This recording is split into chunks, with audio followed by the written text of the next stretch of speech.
5, né? Mas naquele momento foi o primeiro. Em 4 anos foram 5. Naquele momento foi o seu irmão. O segundo foi o pai. E nós tivemos naquele momento uma série de ataques. A primeira vez que nós vimos um fora-giolo nessa instituição. Eu dizia para ele que daqui uns dias vai ter aquelas faixas volta-giolo. É algo difícil de explicar. Que, quando todas as universidades do Brasil contempladas na expansão das escolas médicas comemoravam, aqui se protestava e se dizia que não deveria ter feito.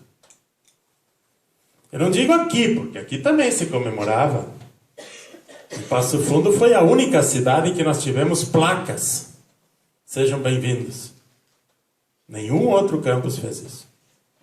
Nenhuma outra cidade das 6 que estão citadas teve uma vez uma placa dizendo: Universidade Federal da Fronteira Sul, sejam todos bem-vindos a Passo Fundo. A segunda imagem, disse que eu tinha 2 imagens, né? A segunda eu falei naquele áudio, Alessandra. Para mim é o cavalo encilhado. É uma imagem de um cavalo encilhado. Eu não sei se vocês entendem o que nós estamos falando. Aqui fala um missioneiro que se junta com um serrano aqui, que tem uma certa identidade cultural. Então nós falamos parecido algumas coisas.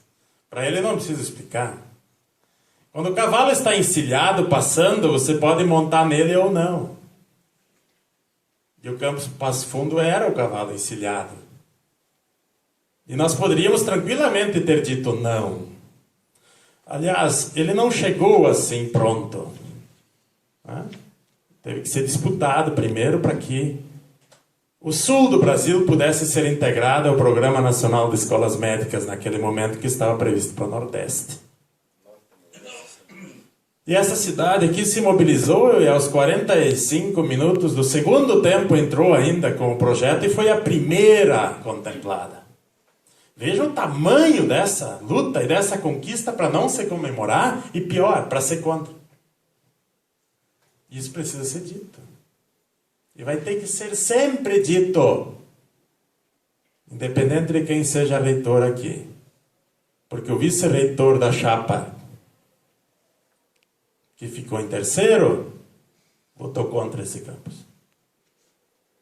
O candidato a reitor, que ficou em primeiro, liderou o movimento contra esse campus. E está lá no Consune, não precisa que o cara se ofender quando eu digo isso. Ele liderou durante todos esses anos esse movimento, dentro do Conselho Universitário. Dizer isso para nós é, de uma certa forma, também uma necessidade para registrar os fatos. Porque nós nunca dissemos assim. Eu disse que é a segunda vez que eu digo. Na primeira me gravaram e podem gravar de novo. Está sendo gravado. Portanto, a gente registrar que o campus Passo Fundo faz parte de um processo de expansão que essa universidade viveu desde o seu início. Essa universidade foi a primeira universidade do país a ser criada em 3 estados. Isso já era difícil. Porque até então as universidades eram criadas nas capitais, uma por estado, em alguns lugares como Santa Catarina. Nós somos a segunda.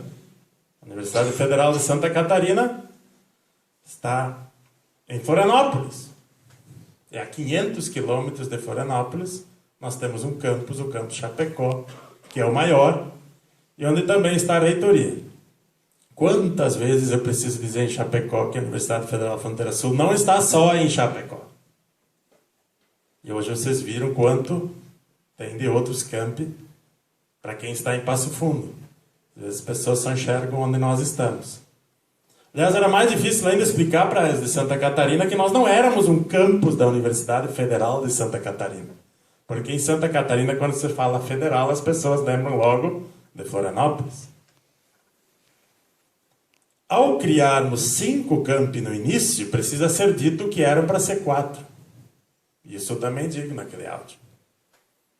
Era para ser 1 no Paraná. 1 em Santa Catarina.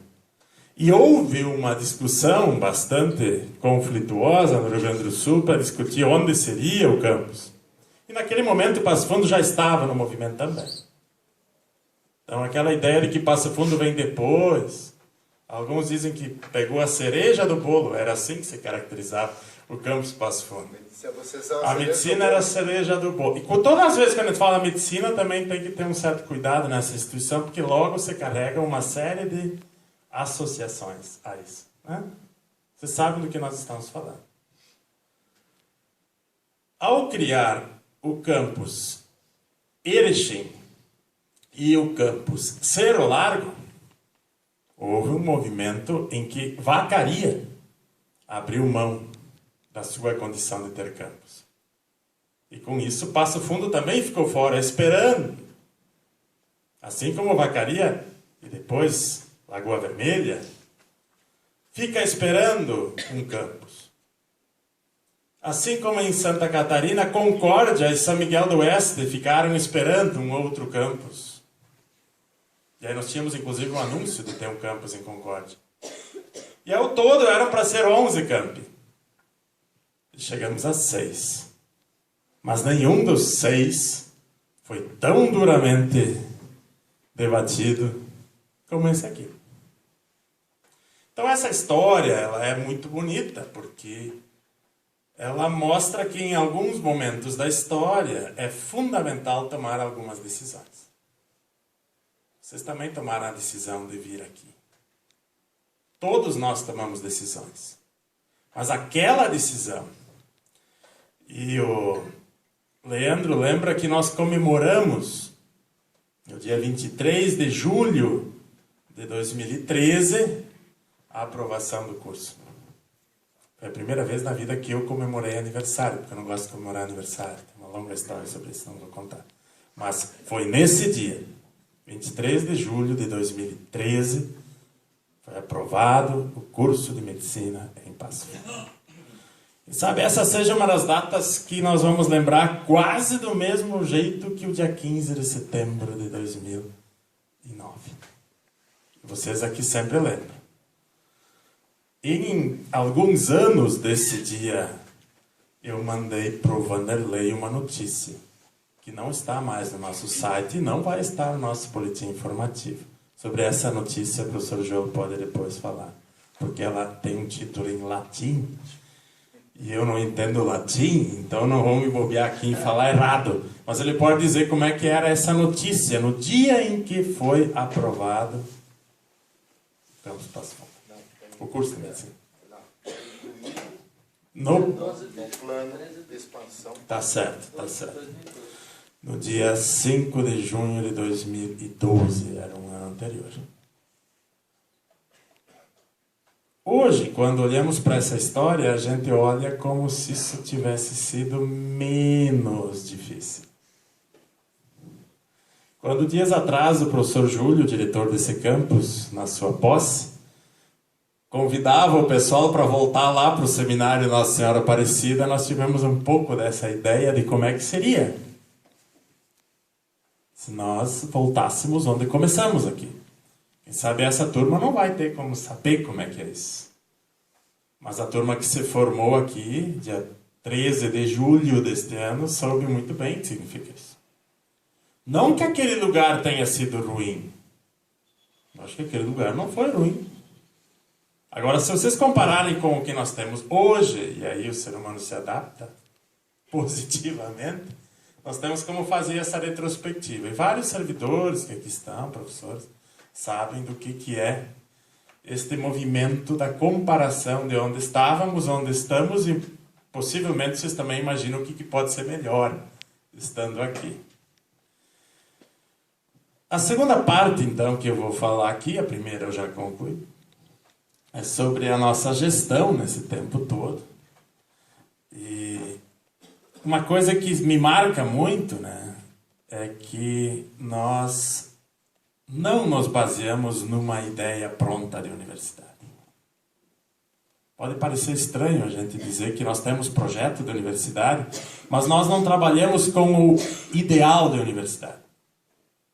Nós estamos trabalhando com uma experiência de construção que tinha em vista não repetir o que nós imaginávamos que eram problemas das outras universidades, e fomos experimentando nessa construção formas de fazer diferente.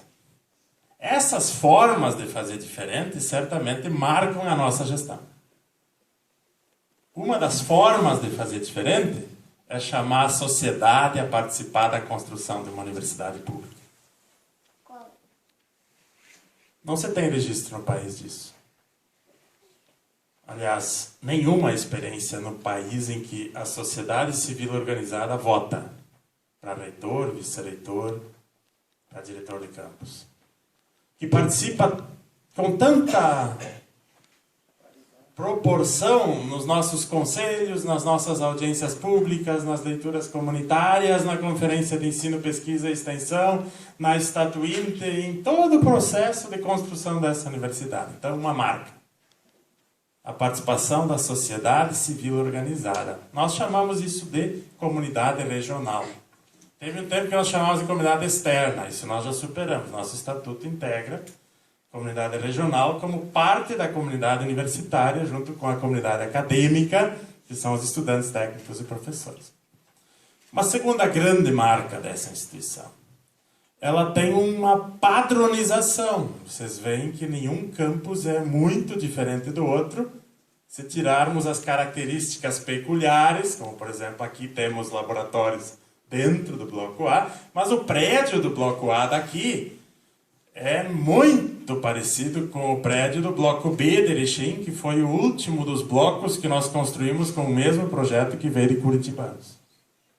Uma cidade onde a UFSC tem um campus. Daquele primeiro projeto de Curitibanos até chegar a este prédio aqui, nós melhoramos muito o bloco A. Mas há um padrão. Se vocês forem a Cerro Largo, vocês vão ver que os estudantes lá também têm um auditório, pode ser um pouco menor em alguns lugares. E aí se dedicou menos espaço para auditórios, mais para outras salas. Mas o padrão é o mesmo, então nós temos um padrão multicamp.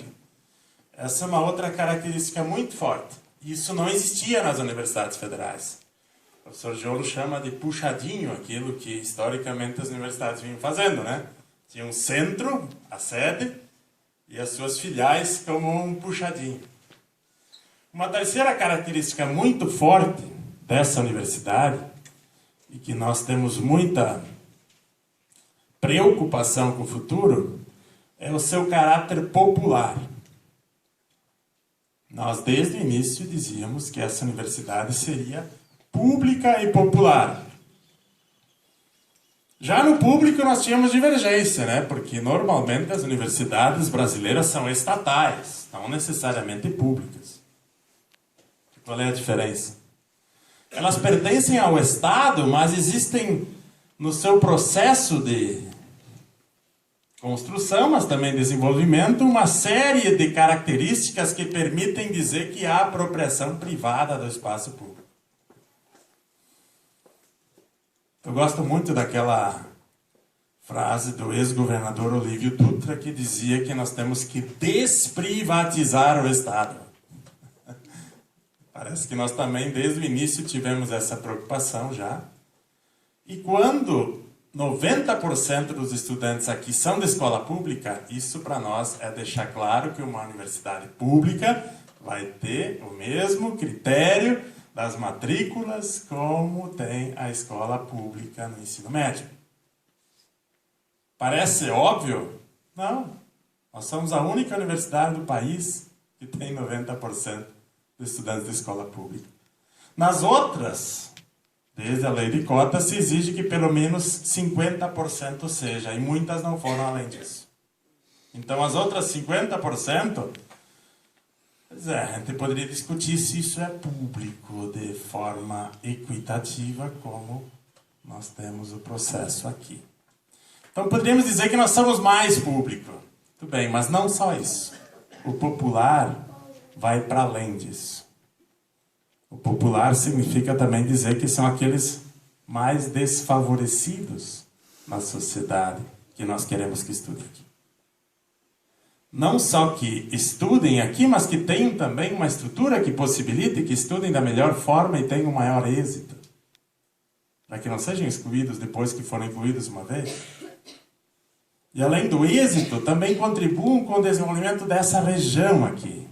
E aí a expansão das escolas médicas nos trouxe novas diretrizes curriculares, os PPCs dos cursos já se adaptam a isso, e vocês veem que também isso é uma característica dessa instituição, que é colocar o conhecimento a serviço da melhoria da qualidade de vida das pessoas dessa região. A nossa parceria com os hospitais também atende muito bem esse propósito. Nós estamos fortalecendo a estrutura pública de saúde dessa cidade e dessa região com a presença da universidade. Então, ao estarmos fazendo esse movimento, nós estamos colocando a universidade a serviço do povo. É claro que nós podemos discutir mais elementos desse popular, mas essa é a terceira característica que eu queria destacar. O professor João pediu para que eu escrevesse isso, né? Vou publicar um texto sobre isso ao final das nossas conferências todas.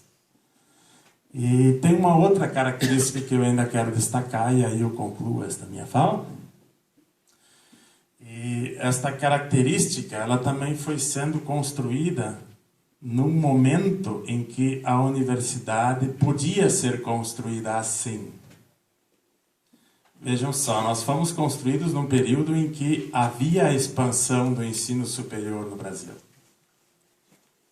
Hoje nós estamos com problemas nesse aspecto. Aliás, não é só agora, os cortes orçamentários já começaram antes. Esse investimento que o governo federal fez na expansão das universidades públicas no país permitiu que nós ingressássemos num momento que possivelmente não vai se repetir mais na nossa geração. E nós tivemos a oportunidade de, nesse momento, que foi um momento propício, termos a mobilização da sociedade tão intensa que permitiu que o governo que queria implementar a educação superior também pudesse ser demandado pela sociedade. Ao ser demandado pela sociedade e ao aceitar essa demanda, a universidade foi assumindo um propósito que, para mim, é muito claro no sentido de ser uma universidade que reconhece que a educação é um direito. Os estudantes não precisam merecer para estudar aqui.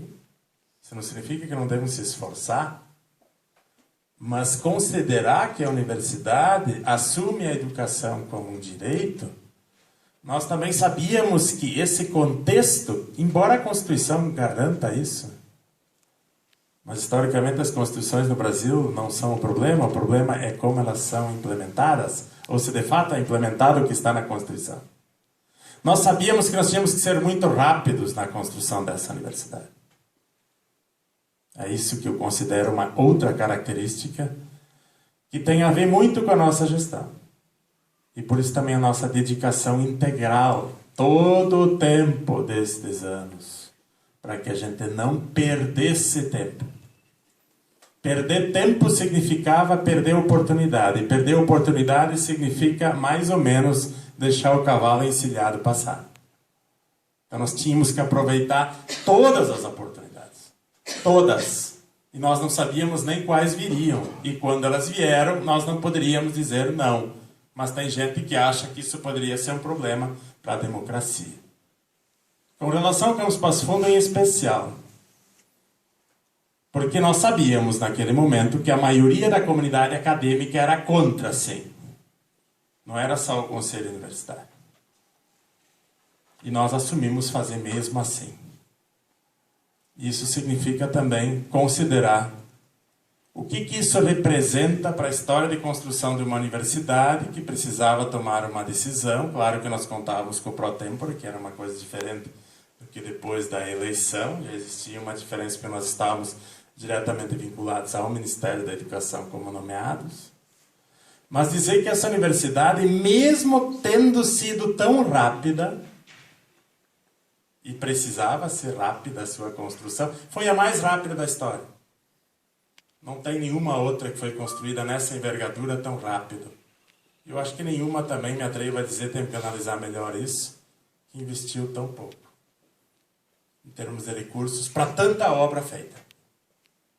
Vamos comparar com as outras, quanto se gasta para construir um campus, 2 campos, 6 campos. Então, a mais rápida, vamos poder dizer assim, a mais austera, do ponto de vista positivo do que isso significa, de usar bem o dinheiro público. Inclusive, os órgãos de controle nos dizem isso, nós não temos nenhum problema com o Tribunal de Contas, aprovação de contas. Temos sido elogiados e premiados, inclusive, por isso. E, ao mesmo tempo, ampliarmos a participação. Eu acho que isso é muito importante. Não é possível, por exemplo, haver eleições quando os que podem votar ainda não estão aí. Parece óbvio, né? Mas tinha gente que achava que tinha que ser votado já o reitor quando tinha 10% das pessoas aqui. Vocês acham que isso seria democrático? 10% votarem? Então, nós fomos ampliando a participação democrática nessa universidade.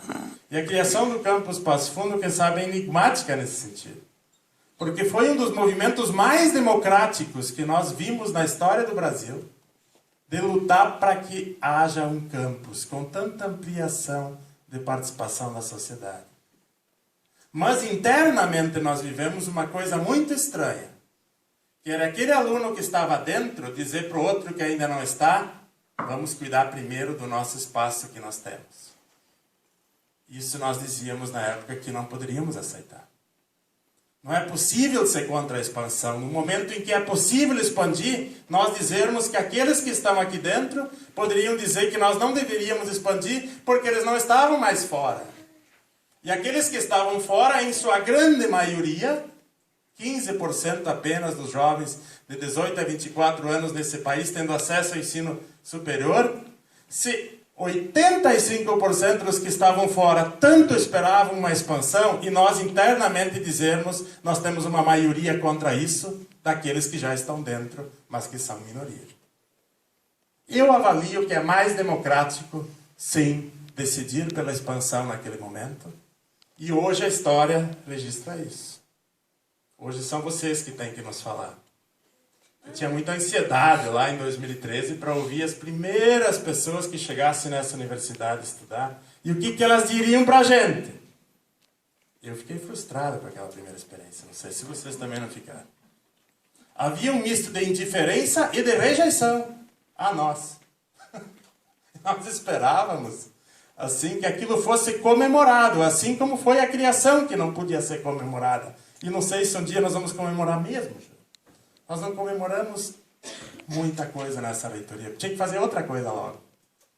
E nós chegamos ao final agora com um espírito de celebração, sim.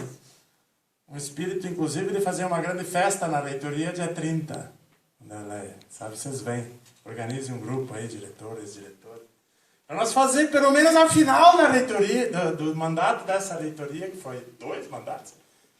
Se considerar o Dilma 3, né?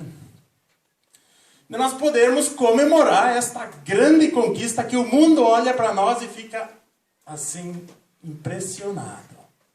As outras universidades olham para nós e fazem a mesma coisa. E se vocês saírem daqui e forem num outro evento, vão perceber isso exatamente. Aliás, esses dias aqui foram os vitoriosos do voleibol, né? Masculino, feminino, aí nas competições da medicina, eu vi.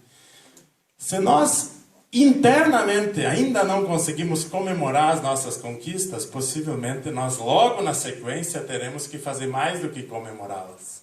Nós já temos que lutar para mantê-las e não sabemos o quanto vamos conseguir expandir daqui para frente. Então, é um momento de celebração, sim. Nós fechamos essa gestão com muitas conquistas e não vamos falar de todas elas porque estão todas escritas, né? Mas temos que escrever mais sobre essa história de como é que se constrói a conquista. E aí tem um pouquinho de hiato aí. Tem pessoas que acham que as coisas foram dadas prontas. Tem pessoas que acreditaram que elas estão aqui porque fizeram concurso, mas não conseguem entender que antes de ter um concurso precisa ter as vagas. Tem gente que acha que passou aqui no Enem, que foi muito duro, sim, a concorrência, mas antes de ter isso tinha que ter as vagas. E para que existissem vagas, existisse estrutura, existisse universidade, foi necessário trabalhar muito. Então, nas 2 imagens que eu registro, da dificuldade e do cavalo encilhado, me parece que está chegada a hora da história, olhar para esta experiência de 10 anos e fazer um balanço. Eu tentei fazê-lo e vou fazer isso em forma de texto. E quero aqui agradecer ao professor Giolo, que naquele momento, aliás, foram vários momentos, né? Mas que naquele momento em que ele caracterizava de homos esperneandos, como é que era isso? Depois ele explica um pouco melhor isso. Quando ele fala em latim, eu não sei registrar isso tão bem na memória. Se fosse em alemão, eu guardava, mas latim é ele que domina. Então, havia sim, e continua havendo sim, nessa instituição, uma disputa em torno do seu projeto, em torno do seu jeito de construir esse projeto, e em torno da ampliação das oportunidades para os mais desfavorecidos que nós iniciamos. Mas não foi só com o Campus Passo Fundo. Nós temos pró-Haiti, pró-imigrante, inclusão indígena, educação do campo. Tem tantas formas de inclusão que não se pensava até então.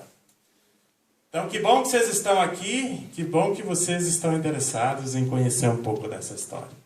Porque é ela que nós vamos ter que defender daqui para frente. Obrigado pela atenção. Eu vou passar a palavra para o reitor. E agora fala... Eu vou contar umas coisas, né? Fiquem aí que eu quero... Doutor Jaime Giolo. Mas para não ficar muito monótono, talvez vocês possam falar, pelo menos 3 pessoas falar alguma coisa. Vim para cá para trazer um microfone para vocês. Tem outro microfone. Eu quero que aluno também fale. Falar 3 pessoas aqui, depois eu vou para lá, falo um pouco, e depois de novo outras pessoas falam. Bom, meu nome é João Carlos, eu sou da imprensa, tenho a WJC Comunicação. Eu acompanho esse desenvolvimento da nossa cidade de longa data e tem uma característica que eu sou muito bairrista. Eu defendo com unhas e dentes tudo que de bom nós temos aqui em Passo Fundo, o que nós fazemos para melhorar. Quando da minha primeira graduação em Direito, nós tínhamos apenas a UPF aqui em Passo Fundo. Era uma média de 28, 30 por 1. A nossa disputa para conseguir uma vaga. Passaram-se todos esses anos e nós vemos um crescimento extraordinário nessa área de educação para todos nós aqui. E esse fato de nós termos, e me parece que é uma coisa sui generis em termos de Brasil, tirando as capitais, nós somos uma das poucas cidades do Brasil que temos 3 faculdades de medicina numa cidade de 200 mil habitantes, que é a 4ª economia do Rio Grande do Sul e a 55ª do Brasil, no universo de 5.950 municípios que o Brasil possui. Então é algo assim que para vocês que chegam de fora, se depararem com a cidade, vocês realmente hoje acredito que sentem a pujança e o que isso tudo pode representar no futuro de cada um de vocês. Falava o professor Andreoli as dificuldades da implantação desse campus, da Faculdade de Medicina, de todos os trabalhos. E eu lhe diria, professor, que essas dificuldades são para que nós possamos superar todas as situações que são criadas, porque quem não quer as coisas é porque não sabe fazê-las. E eu acompanhei com muita satisfação o trabalho, aí é lógico, através do livro, porque eu não tinha idade suficiente na época, para todo o trabalho que o Dr. Madaloso teve também quando foi ofertada a ele e um grupo de médicos a primeira faculdade de medicina aqui para a UPF, que ela poderia ir para Erechim ou para Cruz Alta. Eles demoraram mais ou menos o mesmo tempo que vocês demoraram para conseguir transformá-la em realidade. Eles já tinham a turma pronta e não conseguiam a definição definitiva mesmo dela como um complexo educacional. Então, esses problemas enfrentados, essa superação que vocês tiveram, é a demonstração mais clara de capacidade e que passa esse exemplo para essa geração. Essa dificuldade do seminário realmente foi a mostra que tinha que envolver a comunidade para que isso pudesse realmente acontecer nesse contexto como um todo.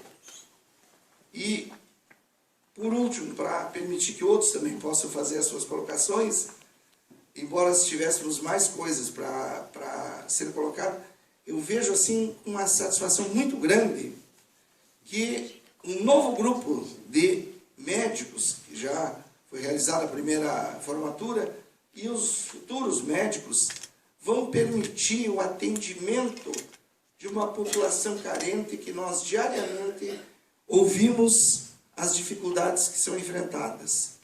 E eu ainda particularmente, no caso de vocês, é um pouco diferente, mas até então o formato das faculdades de medicina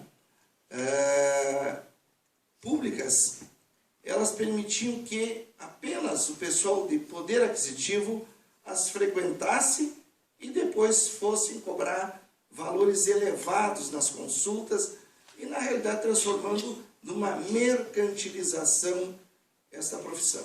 Não que o médico não deva ganhar bem, deve, mas também não os extremos como a gente tem visto. E até eu tive a oportunidade de conversar com um médico na cidade do Panamá, certa ocasião que a gente foi para lá, e aonde que ele me contou, ele veio de lá fazer, na URGS em Porto Alegre, e depois, os 5 anos que ele teve aqui em Porto Alegre, ele teve que devolver para o Estado, lá para o país, porque o país pagou a ele e ele devolveu em trabalho. Eu entendo que isso deve continuar sendo feito, deveria, melhor dizendo, ser feito aqui no nosso país. Com esses casos, vocês, eu sei que é um caso diferente, que vocês já estão inseridos nesse contexto, até porque as comunidades da onde que vocês vieram, vocês sentem a dificuldade que eles enfrentam.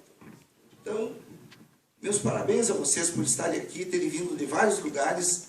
Parabéns a vocês nesses 10 anos de reitoria, terem construído esse trabalho magnífico.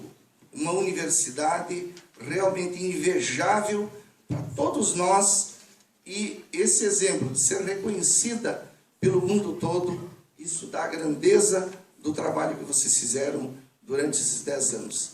Eu quero externar meus parabéns sincero, e vocês atingiram os objetivos de vocês, lançaram uma semente para que nesse futuro, nesses próximos 20, 30, 40 anos, essa história seja riquíssima. Muito obrigado.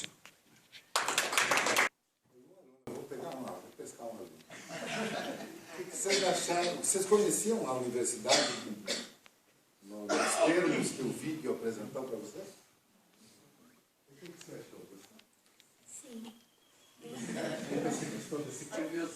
Sim, Eu vi e eu não esperava toda essa estrutura. A gente até comentou em aula na semana passada com a prof, de que por ser uma universidade nova, todo mundo tava com o pé atrás, assim. Mas a UFES, ela nos impressionou em tudo, na questão estrutura física, corpo docente, o carinho entre os estudantes também, os laboratórios. A gente se apaixonou. Ontem a gente provou os dialectos também, ganhar material, assim, a biblioteca, tudo completo. A gente chegou e não quer mais sair. Não, vocês vão sair. Vocês vão sair, mas só depois que se formarem. Aí vocês podem voltar a fazer residência, depois vocês podem fazer um mestrado, que nós vamos criar, depois vocês vão fazer o doutorado, e depois vocês vão trabalhar também. Né? Tá. É maravilha, é muito bom. É um bálsamo ouvir essa rapaziada dizer isso.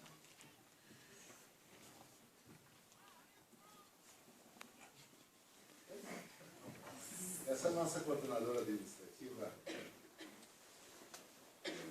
Desde quando? De novembro de 2014. E aí, como foi a tua experiência? Gostou? Demais. Então, Então, bom, vou usar a palavra, então. Na verdade, assim, vou copiar um pouco a fala do Andrioli. Então, para quem não me conhece, eu sou técnica administrativa em educação aqui na Universidade Federal da Fronteira Sul. E, bom, a universidade, muito além de ser o meu local de trabalho, o local onde provém o sustento da minha família, é um local, assim... Quando eu penso na Universidade Federal, me vêm duas palavras na cabeça. Uma é gratidão. Gratidão aos colegas de trabalho, gratidão aos que me deram a oportunidade de eu estar aqui, onde eu estou hoje. Gratidão por ter estudado, por ter conseguido chegar aqui, por ter um ambiente de trabalho bom, né? E outra coisa é o aprendizado. É um local onde eu posso aprender todos os dias. Todos os dias, nas comissões onde a gente participa. Eu participo da comissão de análise de renda, né? A gente faz a aferição de renda dos estudantes que entram na cota da baixa renda. Então, todos os dias eu estou aprendendo. É realmente maravilhoso trabalhar aqui. Eu acho que vocês devem sim comemorar, professor Giolo. Estão de parabéns, acho que todos nós estamos, mas em especial o senhor e o professor Andrioli, acho que merecem muito essa comemoração. Estão realmente de parabéns. Depois eu vou pegar mais Eu queria dizer-lhes que antes de ir para a Federal da Fronteira Sul, eu era professor aqui da Universidade de Passo Fundo. Quem é de fora de vocês, alunos ali? A hora que vocês tiverem oportunidade, acho que seria bom fazer uma visita ao campus. É um campus maravilhoso da Universidade de Passo Fundo. Trabalhei muitos anos aí. É uma bela de uma instituição, é comunitária, e muito relevante mesmo para a cidade e para a região. Ali eu fui, inclusive, vice-reitor, trabalhei, criei o programa de pós-graduação em educação, fiz uma série de coisas, série de aventuras institucionais nessa universidade. Não sei se foi por isso ou não, em dado momento me chamaram para trabalhar em Brasília, no INEP, que é um órgão ligado ao Ministério da Educação, aquele que levanta os dados da educação brasileira, também faz as avaliações, e assim por diante. Fui trabalhar lá. Com quem que eu fui trabalhar? Com uma pessoa que eu não conhecia, e só pelo nome, Dilvo Ristoff, que vocês certamente nunca ouviram falar, agora vão vir, e é bom guardar esse nome. Dilvo Ristoff é um professor da Federal de Santa Catarina, estava trabalhando no INEP, numa diretoria que cuidava da avaliação e estatística da educação superior.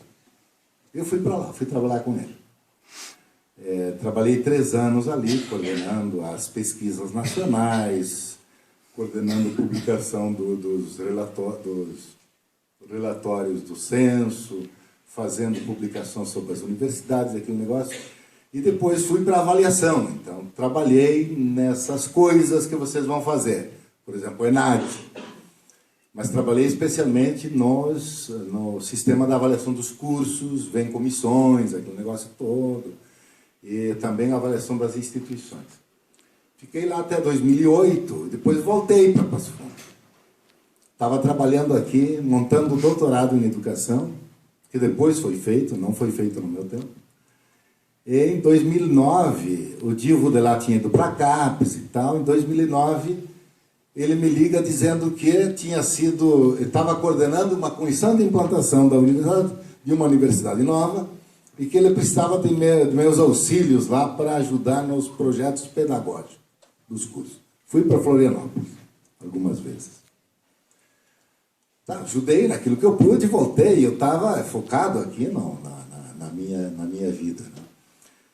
E em 15 de setembro saiu a lei de criação da Universidade Federal. Eu fiquei sabendo, evidentemente, fiquei muito feliz com aquilo ali, mas era um assunto que não me dizia a respeito. Diretamente, assim, não tinha me envolvido com este projeto. Né? Eu não fui nem chamado para integrar a comissão. O Andrioli participava da comissão. Né? Em 15 de outubro, o Dilvo foi nomeado reitor.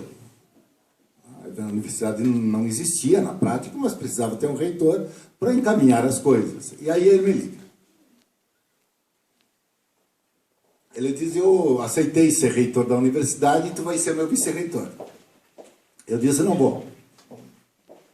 Eu tinha acabado de voltar, né, do INEP, início de 2008, eu tinha que fazer coisas, estava à frente de um projeto importante, tinha trabalhado num outro projeto para a CAPES, inclusive, para federalizar os cursos, todos os cursos de Química e de Física da educação das universidades do sul do Brasil, e por ali.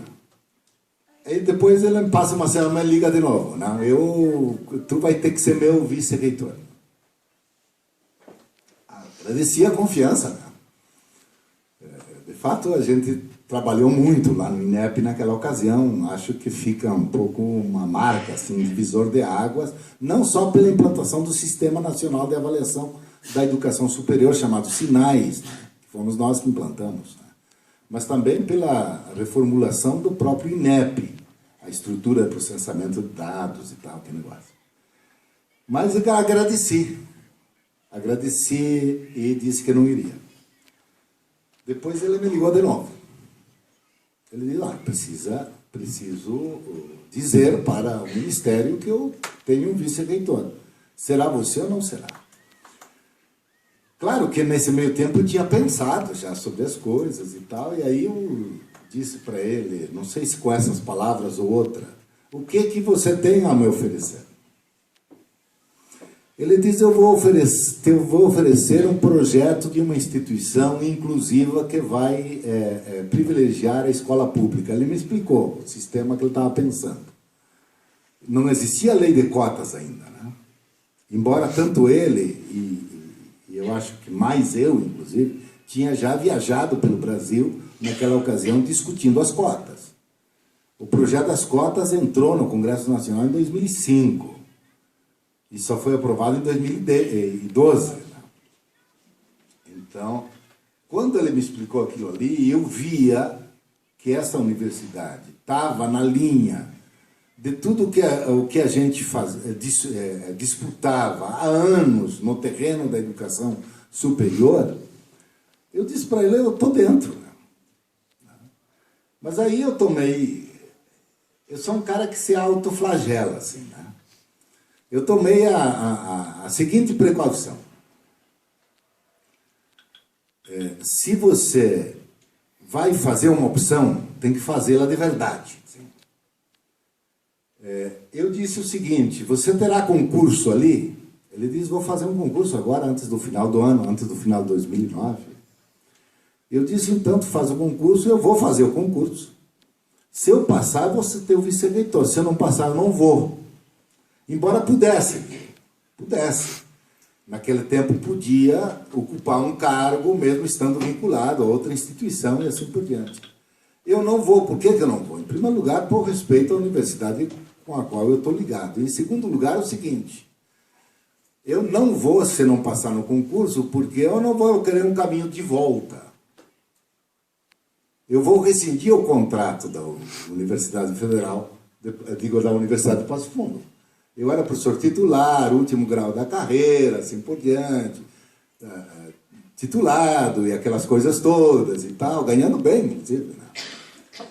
Eu disse, eu farei esse concurso, se eu for para lá, eu vou cortar todos os vínculos profissionais que eu tenho aqui, para não ter a tentação de fugir.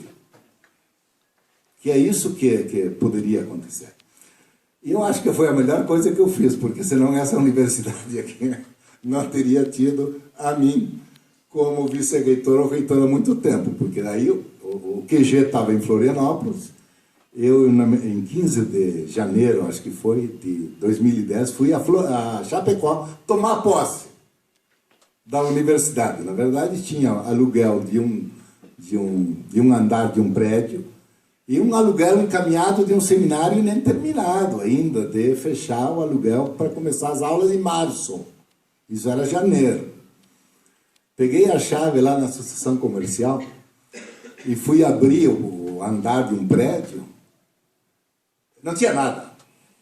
Tinha um conjunto de cortina desse tipo aí, jogadas no chão, um monte de sujeira. Não tinha uma cadeira, não tinha uma mesa, não tinha luz e não tinha água.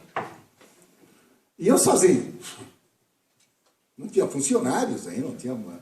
Eu disse, o que eu faço de acho aqui? E tinha...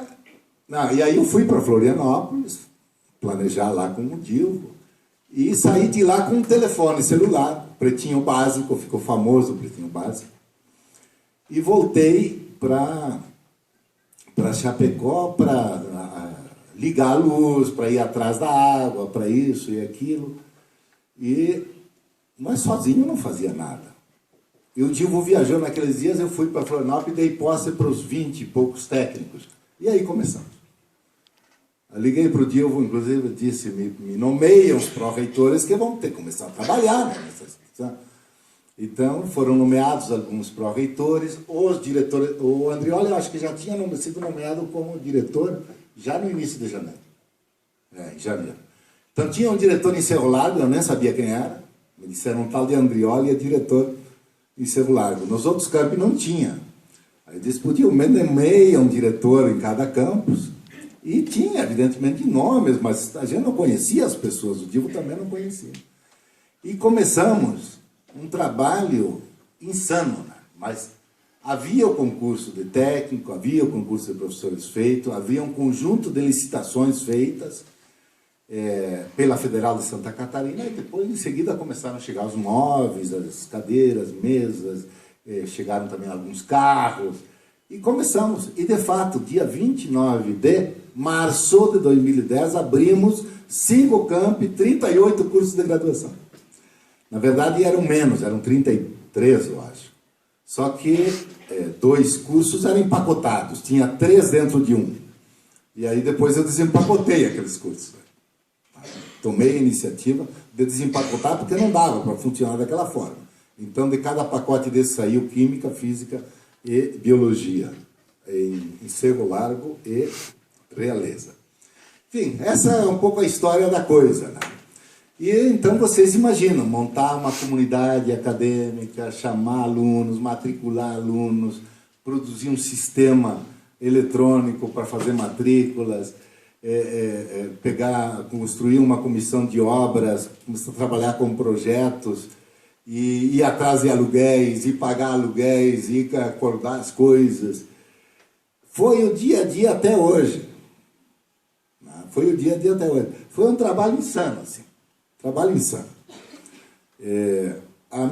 O que me salvava é o seguinte, que eu tinha minhas conexões, tenho um apartamento em Passo Fundo, meus familiares viviam...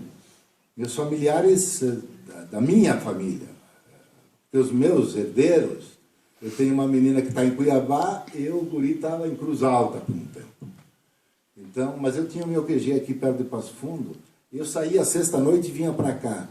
Aquela viagem, 2h30 para vir e depois 2h30 para voltar no domingo para Chapecó, é o que me permitia operar com toda aquela enormidade de coisas que circulava na cabeça. Coisas nunca são puras, né? As coisas são sempre castiçadas, né? Chegavam pessoas absolutamente dedicadas, com vontade de ajudar, puxar mesa, cadeira, carregar as coisas e tal. E desde o primeiro dia chegaram aquelas pessoas que só servem para incomodar. Parece que tem gente com a genética, assim. Tinha lá um gênio que ele, em dado dia, deveria entrar na Federal da Fronteira Sul para passar o tempo inteiro enchendo o saco do reitor, né? E tinha que coordenar também isso, né? Não vamos pensar que é só maravilha, né? Tinha que coordenar isso, tinha que fazer reuniões, tinha que discutir conselho com pessoas desse tipo, que não queria que tu fizesse as coisas, né? Mas fizemos.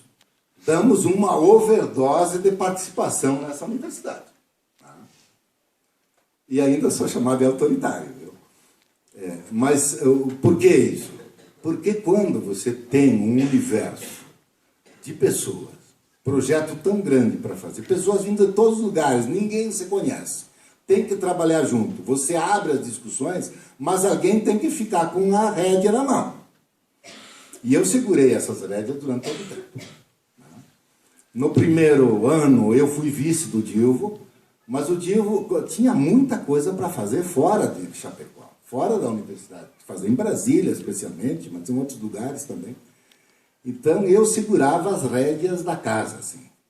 O Dilvo fazia o exterior, negociava, buscava dinheiro e essas coisas todas. Depois de um ano, o Dilvo, como não era concursado na Federal da Fronteira Sul, eu acho que até em função disso facilita, viu? Ele achou que a parte dele tinha feito e resolveu ficar em Florianópolis. Ele era federal de Santa Catarina e logo depois também se aposentou. E me passou a bola, e eu assumi a bola, e é evidente que nesse ano eu tinha interagido muitíssimo com os diretores dos campi, já tinha tomado uma certa forma as coisas, né? Eu disse, eu vou puxar um missioneiro para mim, né? Quem vai ser o meu vice vai ser o Andrioli. E até, não que eu conhecesse muito o Andrioli, eu tinha conhecido o Andrioli naquelas atividades, naquelas possibilidades de encontro que a gente tinha, porque de Cerro Largo a Chapecó precisa 5 horas. A gente fazia muita reunião presencial e tal, para poder dar conta das coisas. Ali eu conheci. Mas eu acho que não é isso o segredo do negócio. O segredo do negócio é que a história produz isso, produz pessoas que se formam dentro de um mesmo caldo, assumem os mesmos ideais, adquirem a mesma forma de ver as coisas e assim por diante. Eu, da Serra, ele das Missões, descobri que nós pensamos e temos um modo de ver a vida e de atuar sobre ela muito parecido. Ele mesmo lembra, às vezes, que nós tomávamos decisões sem um ou outro saber, e depois, quando tu conta aquela decisão, tu vê que eu faria a mesma coisa que foi feita. Então, nós combinamos perfeitamente durante esse tempo, né? E por isso também foi muito legal. E eu tive também boas equipes trabalhando comigo, sempre tive. Boas equipes trabalhando, deu para tocar aquilo ali de maneira legal. Portanto, chegamos onde chegamos. E sem buscar a glória e a coisa assim. Veja, não é que nós não tentamos, nós tentamos. Mas nós fizemos mais de 54, a última vez que eu contei, acho que são 54 obras, sem contar as miudezas. Né? Sem contar as miudezas. Aqui em Passo Fundo, por exemplo, nessas 54 pontos, só esse prédio e a pavimentação. Mas tem uma casinha, a casa de resíduo lá, tem casa de luz aqui, máquina e tal, e os ambulatórios, que foram, na verdade, uma reforma feita com os hospitais e tal. Então, tem muita obrinha pequena que não é contada, mas fizemos mais de 50 obras. Adivinhem vocês quantas nós inauguramos? Um número, assim. Os alunos aí, os outros sabem, né? Os alunos. Quantas nós inauguramos dessas 54 obras? 60, 70 obras, sei lá quantas. Nenhuma. Nenhuma. Né? Quem que não gosta de inaugurar obras? Né? Todos gostam de inaugurar obras. Por algumas razões. Em primeiro, porque a gente é um órgão conectado ao Ministério da Educação e lá nunca tem agenda. Né? Nunca tem agenda. Ministério da Educação, Presidente da República, nunca tem agenda para fazer. A segunda é o seguinte, a gente nem terminava, né, diretor Farias, ex-diretor, você já é ex. Serei ex sexta-feira, semana que vem. Ex. Tu trouxeste todo o pessoal com meu aval, tu sabe disso, com meu aval. Lá do seminário para cá, essa obra não estava pronta ainda. Então nós entramos, assim que tinha condições de funcionar, nós entramos nas obras e fomos ajeitando as coisas ali. Mas foi tudo bem. Aí quando estava pronta a obra, que a empresa entregava a obra definitiva, ela já estava velha, porque a gente já estava usando, né? Também por isso. Então, fomos fazendo essas coisas. Vocês viram que ficou um campus, vamos dizer, um parque muito interessante.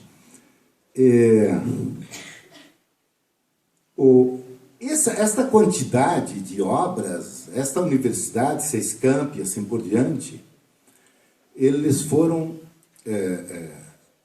contratados e executados por empresas que prestam serviço e tal, a um preço relativamente, quase sempre inferior ao que se pratica na vida privada.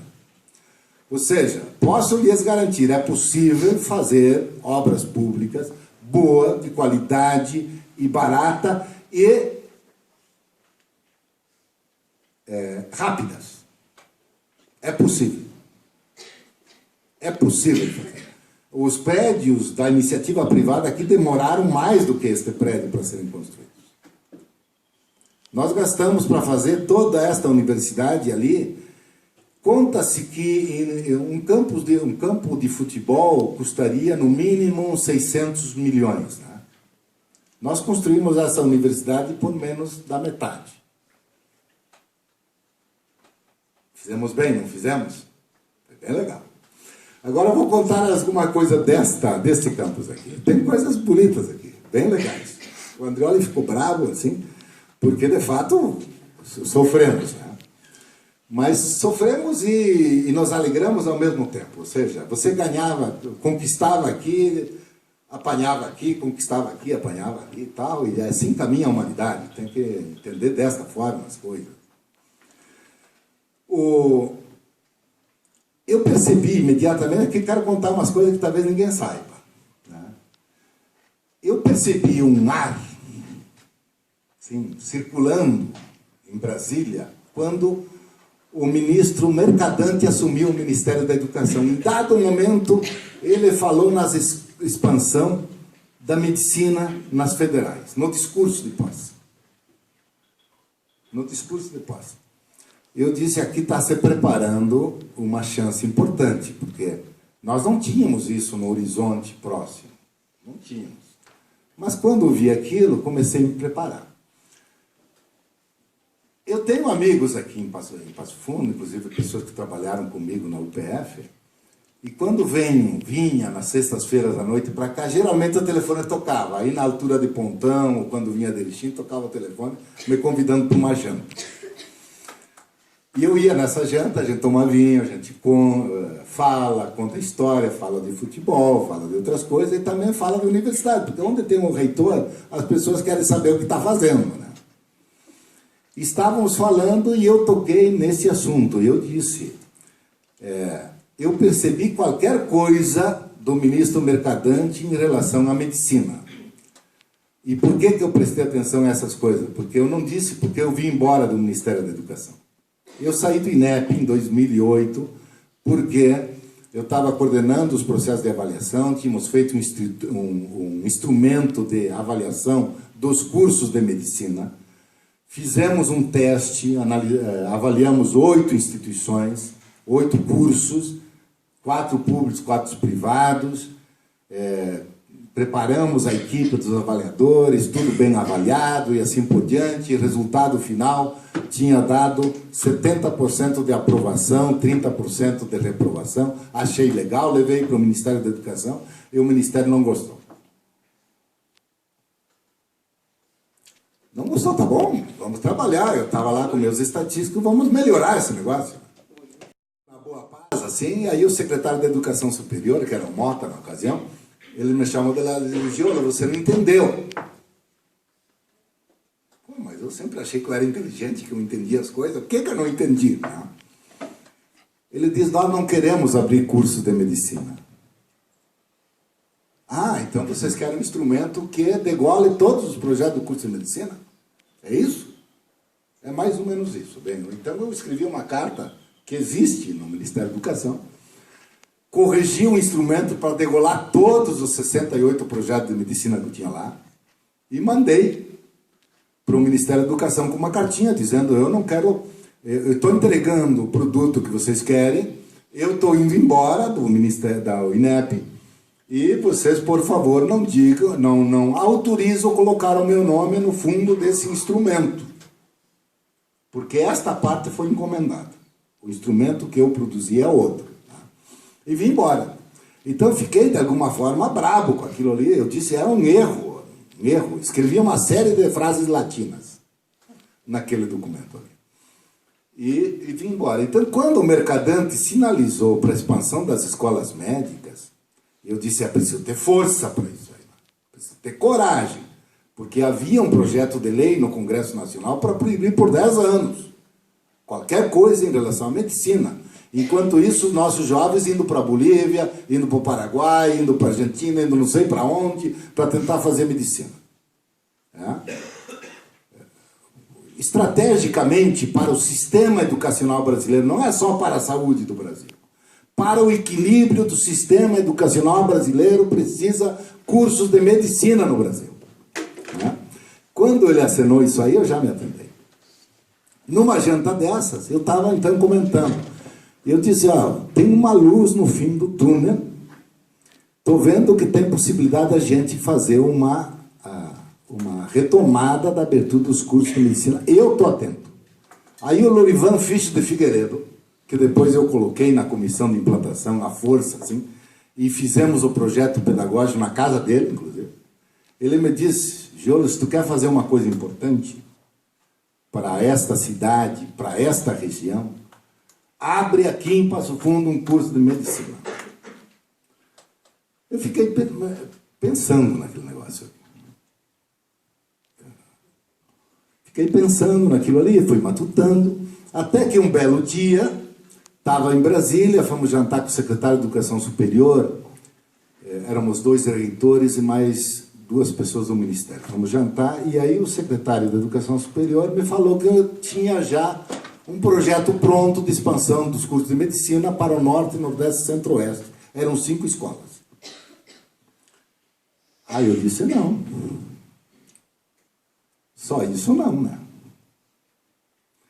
Nesse meio tempo eu estava com meu pai. Não. Acho que era meu irmão mesmo. Meu irmão estava no hospital e eu encontrei o Dalvesco no hospital. O médico Dalvesco, eu disse para ele, vamos acender uma centelha aqui. Você acha que se nós fizéssemos um movimento para fazer um curso de medicina, um campus da Federal aqui em Passo Fundo, ia dar pé? Ele diz, eu estou contigo. O Dalvesco já tinha me ajudado uma ocasião que a gente ia fazer um curso de medicina em Marau, no passado, distante. Assim, tá?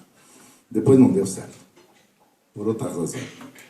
E ele acendeu a centelha, não sei por onde, chegou na prefeitura, chegou no DIP, chegou na Calvilha, aquela secretária da saúde, e foi criando um bolor por aqui. E eu sem nada na mão, não tinha nenhuma carta na mão, né? Mas tinha uma negociação a ser feita em Brasília. Aí que eu pedi uma audiência com o presidente não fui para o Ministério da Educação, quando senti que o Ministério da Educação não ia abrir mão, o projeto era para o Norte, Nordeste e Centro-Oeste, eu achei que tinha mérito aqui. Tinha mérito, assim. Mas eu disse, a fronteira sul também está distante dos grandes centros, tem problema naquela região, os municípios não têm médicos, os municípios têm que pagar horrores para ter um médico lá, e ele vai um tempo, depois vai embora, e assim por diante, assim por diante. Mas o Ministério da Educação estava fechadinho, né? Tinha todos os estudos feitos já. Aí que eu fui para o presidente da Câmara dos Deputados, que era o Marco Maia, meu conhecido, meu amigo. Marquei uma audiência por meio do Neri Gomes, que era assessor dele aqui, e fui para lá. Marco Maia foi de uma gentileza extraordinária, assim, né? de uma solidariedade. E o presidente da Câmara dos Deputados tem poder. Ele tem poder de convocação sobre o ministro de Estado, por exemplo. Né? Ele pegou o telefone, ligou para o Mercadante e disse, inclua nesse plano a Federal da Fronteira Sul, faço questão. O reitor está aqui, o reitor argumenta dessa forma. E o Mercadante diz, não, o Sul não precisa. O Sul tem números exorbitantes aqui a respeito da medicina no Sul do Brasil. Não precisa. Fazer por Norte, Nordeste e Centro-Oeste. E aí ele insistiu. Foram conversando. Eu não via direito do que vinha do outro lado, mas... E o presidente da Câmara dos Deputados, firme ali. Matou no cansaço o ministro disse, diga para o reitor Giolo que me mande uma proposta. Eu voltei imediatamente e mandei uma proposta. E apontei nessa proposta duas possibilidades. Uma, Passo Fundo, que não tinha campus, mas tinha uma estrutura de saúde muito melhor. E uma em Chapecó, que já tinha campus, mas a estrutura de saúde era bastante, vamos dizer assim, mais limitada. E mandei. E começamos a peleia. Aqui se organizou uma coisa maravilhosa. Os hospitais dessa cidade, poder público, municípios, entidades, o prefeito foi buscar a Vanderleia lá no Hospital Conceição, e de lambuja recebemos o apoio do Hospital Conceição de Porto Alegre, o diretor de lá foi de inestimável contribuição para nós. Fizemos uma frente que foi espetacular. O Andrioli sentiu mais os impactos das peleias internas, porque ele viveu menos essa experiência, que eu tinha o privilégio de tê-la, dessa organização fabulosa. Fomos a Brasília, encontramos o ministro ainda reticente, mas convencemos o ministro. Convencemos, não, ele não disse sim nem não. E numa noite, que foi quando? 4 ou 5 de junho? 5 de junho, tu estava comigo aqui? Tu estava em Chapecó, e eu vim a Passo Fundo porque tinha uma audiência na Câmara de Vereadores, uma audiência para fortalecer o movimento. Cheia aquela Câmara de Vereadores, estávamos aí, eu, o prefeito, o presidente da Câmara de Vereadores. E, enquanto as pessoas falavam, o prefeito estava do meu lado e diz, chegou um negócio aqui. Tem um e-mail dizendo que Passo Fundo está na lista. Saiu uma portaria do Ministério da Educação colocando Passo Fundo na lista das escolas médicas. O que tu acha? Eu disse, deve ser fake esse negócio. Não recebi nada. Deve ser fake esse negócio.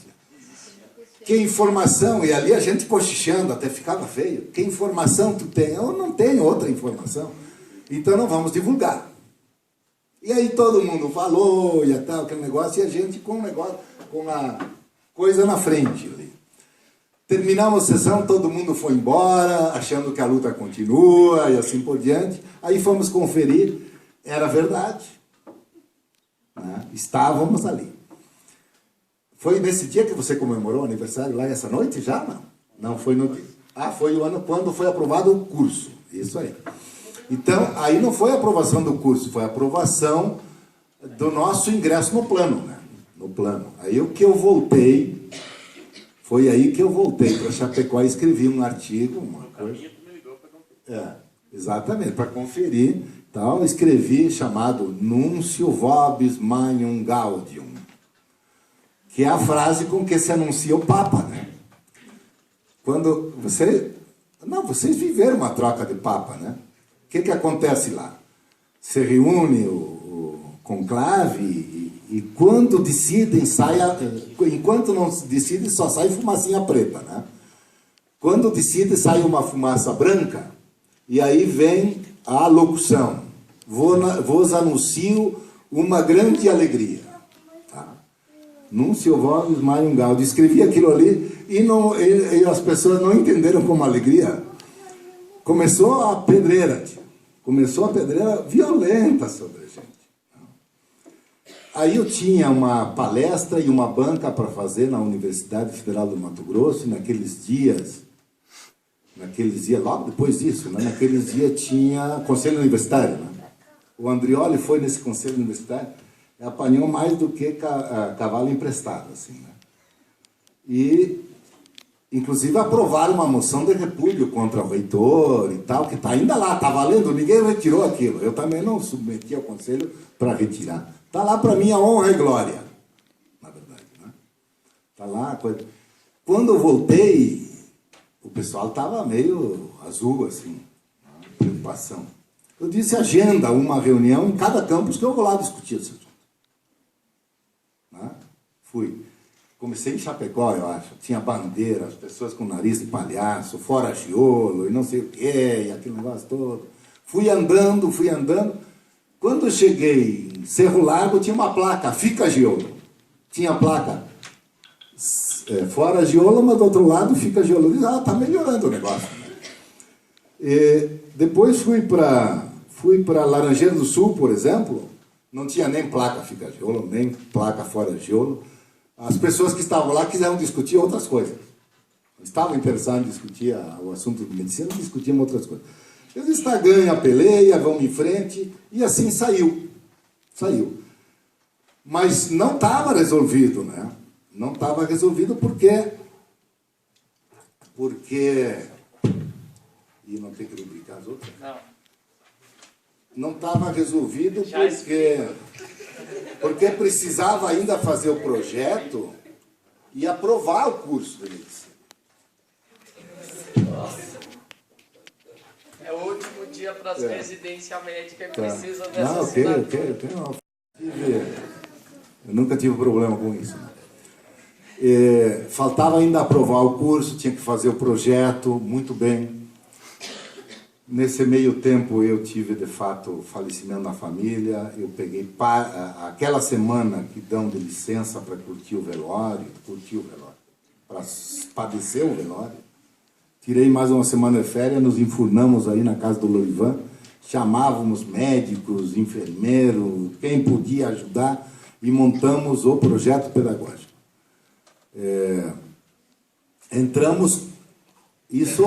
Nós entramos no plano em 5 de junho e em 20 de setembro entregamos o projeto em Brasília. Na verdade,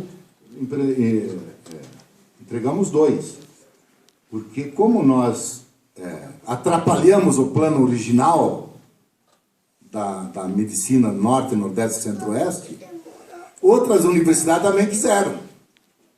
Aí o Ministério da Educação abriu uma fase 2. Aí Santa Catarina, não sei se outras instituições aqui no Sul conseguiram também projetos, no Paraná, Unipampa. Nós fomos o garoto mal educado que estraga o programa do professor, porque introduz uma outra coisa ali, né? E até em função de tantos que apanhamos, eu acho que o Ministério nos deu um curso também para Chapecó para não entregar a minha cabeça. Eu até acho isso, que foi gente pedindo a cabeça lá em Brasília por causa disso. E aí tivemos 2, para nossa felicidade. Essa é a história da medicina, que faz parte desse capítulo, né? Eu ainda vou escrever com mais detalhes sobre isso, vocês poderão ler com muito mais alegria. Mas queria dizer só o negócio dos cadáveres. Começamos o curso aqui, quando foi? Que dia? 16 de setembro de 2013. Né? Evidente que eu tinha planejado a gente entrar com a Câmara Fria. Como é que chama o laboratório esse da anatomia? No ano seguinte, imaginava o primeiro semestre, um semestre mais light, com disciplinas mais gerais, mais teóricas, assim por diante.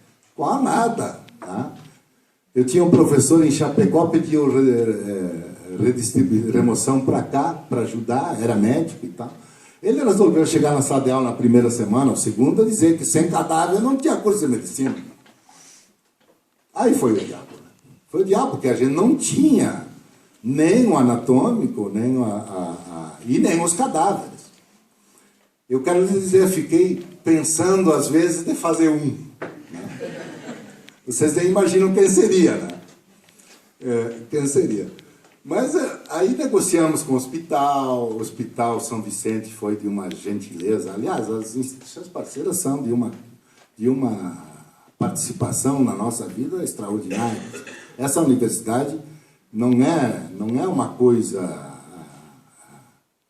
individual, é uma coisa absolutamente coletiva, nossas ramificações. Eles fizeram um ambulatório e eu fui atrás. Não conseguia de jeito nenhum, até que a reitora da Federal de Santa Catarina precisava de um cargo.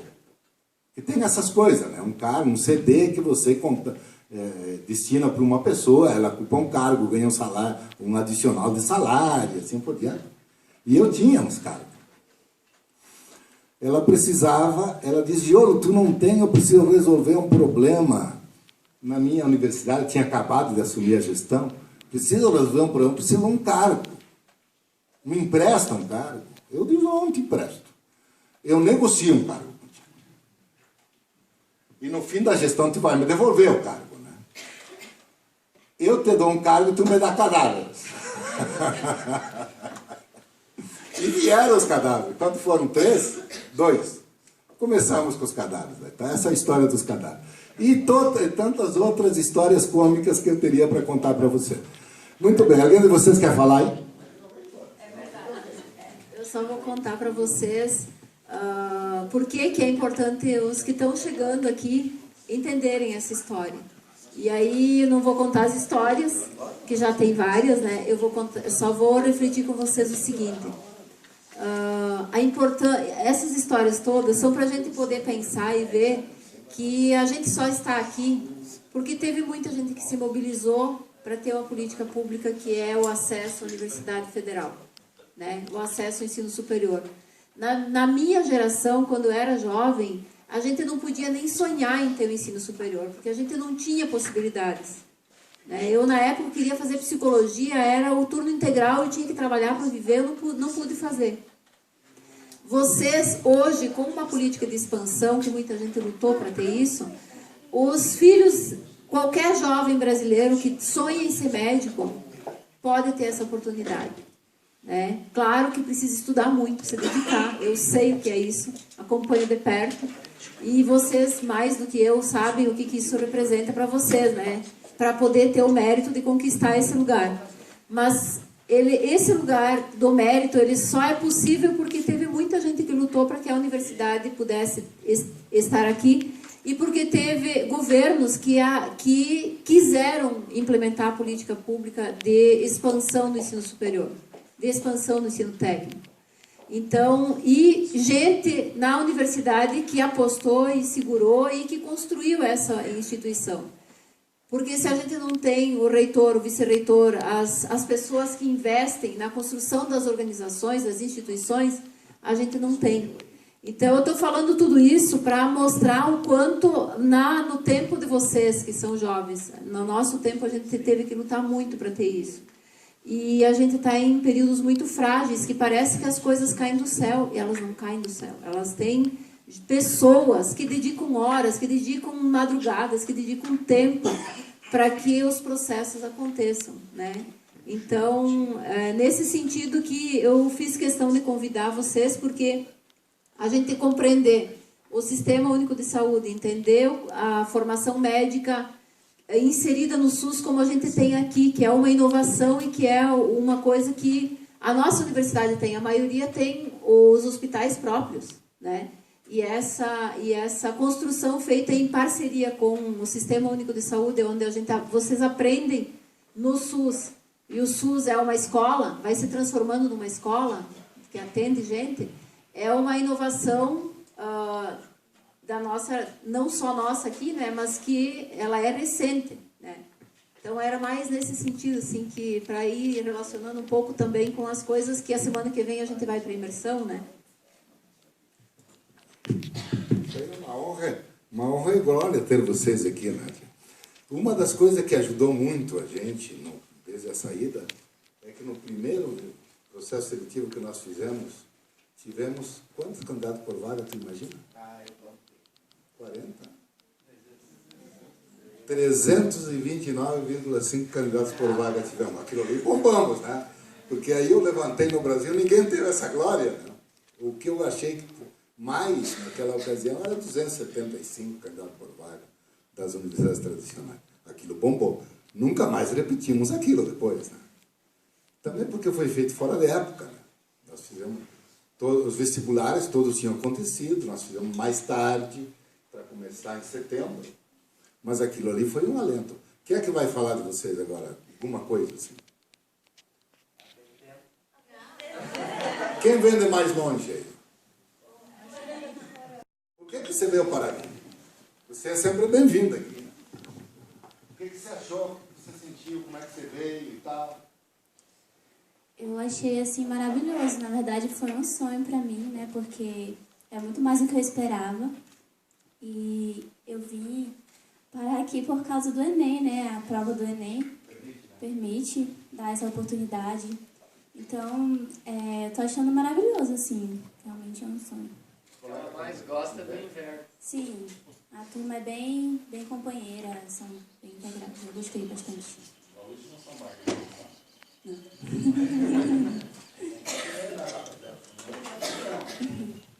Então, tá legal, assim. Tá ótimo.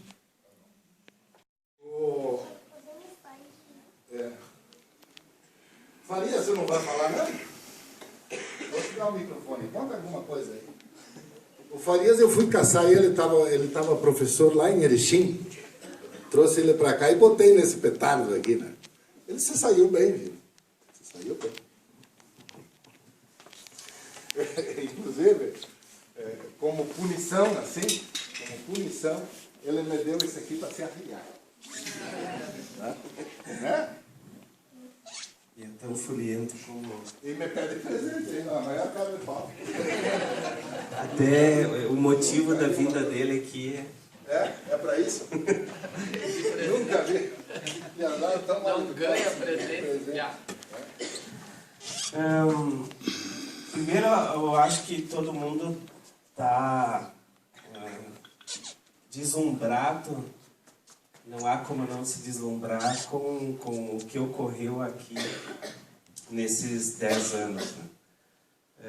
Eu acredito, como a Andrea falou, que, eu não me lembro se foi o Jaime que falou, que não vai acontecer de novo, talvez na nossa geração, mais algo como aconteceu aqui. Né? Eu estava olhando para o Gustavo antes, o professor de biologia. Tem determinados momentos que o sistema se organiza para que as coisas gerem determinados frutos. E eu acho que o que ocorreu aqui foi uma espécie de milagre. Isto é, de que as coisas se organizaram a partir da tua, Jaime, capitania, e que nós tivemos a oportunidade nesse tempo de participar da tua história, e ter você participando da nossa. Será que eu serei um enviado? Eu acho que tu és um enviado. Será que seria o Messias? O pessoal já falava outra coisa, agora sim. Vou tentar fazer uma mirada dessa mais aí. O enviado. O enviado, provavelmente. Messias não. O Messias não. Não, o Messias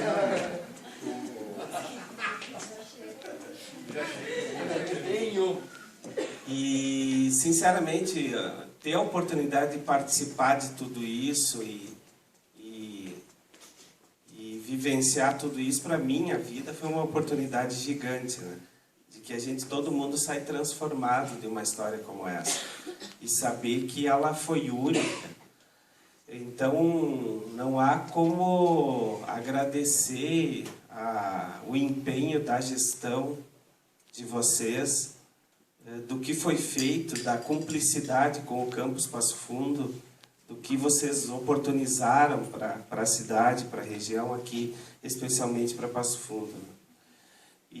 Mas eu olhando assim para a tua história, Jaime, você uma vez contou lá no Campus Erechim a tua história de que você, aos 12 anos, tinha saído de Vila Maria para estudar, uma coisa assim, né? Para estudar em Vila Maria. Não é sair de Vila Maria, é chegar em Vila Maria para estudar. Não conhecia Vila Maria. E você saía lá do interior de Vila Maria de pés descalços. E eu acho que isso é uma metáfora, uma realidade que se tornou uma metáfora, mas você chegar descalço em todos os projetos que você encampou e você transformar a realidade do lugar onde você chegou descalço é de uma grandiosidade daquele que chega sem nada e começa a fazer parte daquele lugar onde chegou e transforma a história de todo mundo que está ali. Então essa metáfora, essa realidade de você saindo do interior de Vila Maria, de pés descalços, com os livros debaixo do braço, e entrando em Vila Maria, e dali transformando toda a história de quem você encontrava, é gigante isso. Eu também acho que vocês estão deixando para trás uma história de uma forma de gestão. Eu acho que é uma escola de gestão, uma escola de como se faz gestão. Alguém me falava esses dias que não se fazem mais grandes homens como nós tivemos com a tua gestão na reitoria. Grandes homens que transformam o nada em um lugar fantástico como esse nós vimos nos vídeos, né? E fazer tudo certo, e fazer de tudo de forma adequada, e com uma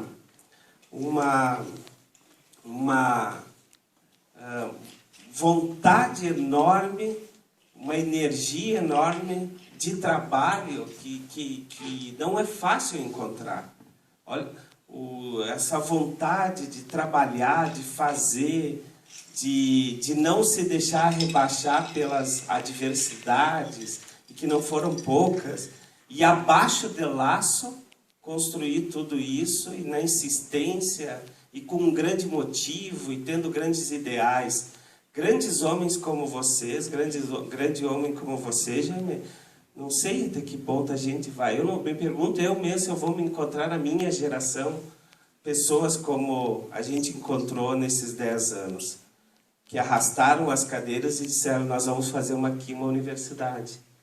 E que não se satisfizeram em fazer no lugar só, em uma cidade só, mas foram entrando adentro em 3 estados, no oeste, onde não... Em Santa Catarina eu ficava absorvido por aquela realidade em que só o litoral tinha uma universidade federal e ninguém, até 2010, tinha colocado uma universidade federal no interior de Santa Catarina. Aí, olha, eu não sei quando isso vai acontecer de novo, né? De que alguém leve para dentro. Eu me lembro da história dos vikings, grandes homens que entraram e fizeram cidades, e parece ser algo assim dantesco, né? E como é dantesco. Então, eu aprendi muito com a gestão de vocês, saio transformado pela oportunidade de ter trabalhado nesses 6 anos com vocês, maravilhado por tudo que aconteceu, agradecido de eu ter vivido junto tudo que a gente viveu, mas no fim assim eu fico preocupado com o futuro. Se é algo que acontece como num milagre, eu fico preocupado com as grandes coisas que precisam ainda acontecer. Quando que nós vamos ter pessoas abnegadas que encontrem um ambiente favorável também e que aqui construam prédios ao redor daqui, que tragam novos cursos, que aumentem o número de vagas no curso de medicina, que daqui saiam ótimos pesquisadores, que a gente crie programas de estrito senso. Então tem uma jornada ainda, tem um trabalho árduo a ser feito, mas eu fico um pouco preocupado de que uma gestão como essa se fizesse acontecer de novo. A gente fica querendo que a gestão de vocês terminasse, mas que logo ali aparecesse outro Andreoli, outro Jaime Giolo, e que a gente encontrasse forças e um ambiente favorável para tudo isso acontecer, né? Só que eu tenho um pouco de pessimismo, assim, de que as coisas nesse momento não estão para cavalo encilhado. tá mais para cavalo cansado, que é cavalo que passa longe das cidades e que... Então, eu também gostaria, se fosse possível, de que você falasse um pouco sobre quais são as perspectivas de alguém que trouxe esse projeto até aqui, como vocês estão olhando também para o futuro, né? Bueno, deixa eu falar então mais alguma coisinha, vocês devem estar já cansados, hein? Eu quero dizer duas coisas sobre a história desse campus aqui, desse terreno que está aqui. É evidente que a gente tinha que encontrar um terreno e joguei a responsabilidade dessa questão nas costas do prefeito. Em todos os lugares foi assim. Os prefeitos locais arrumam o terreno. Mas eu também estava com meu pai no Hospital São Vicente, lá em cima, numa certa ocasião, e eu falei para quem estava naquele quarto, olhando para esse terreno, eu disse, é ali que eu quero implantar a Universidade Federal. Mas o prefeito não estava trabalhando com isso, porque todo mundo nessa cidade achava que esse assunto, esse terreno aqui, era um cipoal, intransponível. Ninguém conseguia entrar, a prefeitura desde 2002 tentou comprar uma parte ali para fazer uma rua e não conseguia, era um embrulho total. E a prefeitura estava usando por comodato esses prédios ali, que venceria em 2014. E o prefeito, inclusive, já tínhamos olhado lá na saída para a Lagoa Vermelha, tinha ali uma terra de uma fundação, fomos olhar 20 hectares para fazer lá o tal de campus. Mas eu fui a Brasília, peguei as matrículas desse terreno, fui a Brasília, na Secretaria de Patrimônio da União, e descobrimos que tinha 4 matrículas, 2 delas, as maiores, não eram mais, nunca foram do Exército, e não eram do Exército. O problema que Passo Fundo enfrentou é que queriam comprar aquela faixa, bem no limite, aí para fazer a rua, e aquelas 2 matrículas são do Exército. O Exército é casca grossa. Eles não doam, eles não emprestam, eles vendem. Mas as 2 matrículas maiores eram da União Civil e nós fizemos um movimento rapidíssimo assim e conseguimos a solidariedade total da SPU Brasília, SPU Porto Alegre, e nos doaram, em primeiro lugar nos cederam e depois foi feita a doação, já está escriturado, já está nosso e ainda vamos conseguir aqueles 2 hectares aí que são do Exército cedo ou tarde, embora o Exército seja casca grossa. Dá para pegar. Mas a grande parte desse terreno é nosso. Eu queria dizer o seguinte, eu quero agradecer os elogios que o Farias fez. Eu gostaria de dizer-lhes que nós fizemos isso. Eu não quero diminuir o meu papel nessa história, mas quero sim engrandecer o papel das pessoas que estiveram ao meu lado. O Andrioli tem uma abnegação, inclusive, maior que a minha. Os fins de semana, geralmente, eu tirava para vir para cá, e o Andrioli estava sempre à disposição. O Andrioli tocou coisas dentro da universidade, a relação com a comunidade, ele que fez. Ele trabalhou durante alguns anos na CNTBio, Brasília. Ou seja, nós matávamos leões todos os dias a mãos cheias. Tá? Eu tive a equipe de trabalhadores, de pró-reitores, secretários especiais, diretores, coordenadores de todos os tipos, de alta envergadura. O nível técnico dos profissionais, estou falando daqueles que se engajam, não estou falando daqueles que mais atrapalham do que ajudam. Estou falando daqueles que se engajaram. O nível técnico dos profissionais dessa universidade é acima da média.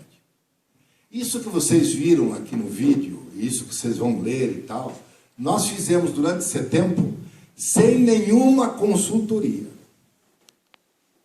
Nós resolvemos todos os nossos problemas que criamos, que foram surgindo, com as forças internas. Nós tivemos uma capacidade de resolução dos problemas que nós precisamos vencer de uma maneira extraordinária. Imagine, o que acontece com uma obra pública quando a empresa que está fazendo vai à falência? Aquela obra pública fica apodrecendo no tempo. Quantas já vimos? Nós tivemos várias empresas que faliram durante a execução das obras. E imediatamente nós recompusemos com as remanescentes e não há obra parada na Universidade Federal de Fronteira Sul, como você viu. Então, quero aqui fazer um elogio grandioso às pessoas que ombrearam comigo à frente dessa universidade. E aqui você não estará fora dessa relação, você está dentro na primeira grandeza. E tua equipe. E mais, o campus de Passo Fundo sempre nos rendeu uma gentileza que nem sempre a gente encontrou nos demais. E vou dizer o seguinte, nós recebemos pedras por essa opção maravilhosa que fizemos. Que eu acho que aquelas pedras só servem para engrandecer o nosso trabalho. Mas também, no âmbito das pró-reitorias, dos setores técnicos, tivemos uma solidariedade. Eu sentia obras, laboratórios, nos dando um zelo, assim como quem diz, a gente quer te compensar pelas dores das pedradas que está levando, fazendo as coisas melhores, mais rápidas, mais eficazes e tal. Não sentia a mesma coisa? Então, primeiro isso, quero agradecer muitíssimo aos professores técnicos e estudantes desta universidade, deste campus, agradecer fortemente os técnicos terceirizados. Os nossos campos são muito bem cuidados, Os nossos terceirizados é o segmento que recebeu um duro golpe. Nós tivemos que, num passado recente aqui, fazer uma demissão. Algumas dezenas de pessoas perderam o emprego. Mas, mesmo assim, nós conseguimos manter os serviços completamente em dia, pela abnegação dos servidores terceirizados. Quero reconhecer e agradecer. Esta cidade aqui as instituições, as pessoas dessa cidade, da região, foram maravilhosas.